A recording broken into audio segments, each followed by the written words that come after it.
যদি বৃষ্টি হয় তাহলে কোন দল ফাইনালে উঠবে?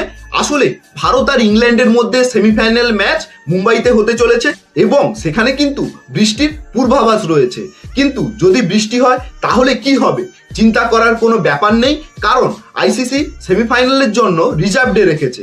5ই মার্চ খেলা না হলে কিন্তু 6ই মার্চ খেলা হবে। 5ই মার্চ যেখানে খেলা বন্ধ হয়েছিল, 6ই মার্চ সেখান থেকেই খেলা শুরু হবে এবং মিনিমাম 10 ওভার করে ম্যাচ হতে হবে, তাহলেই একমাত্র ফলাফল পাওয়া যাবে।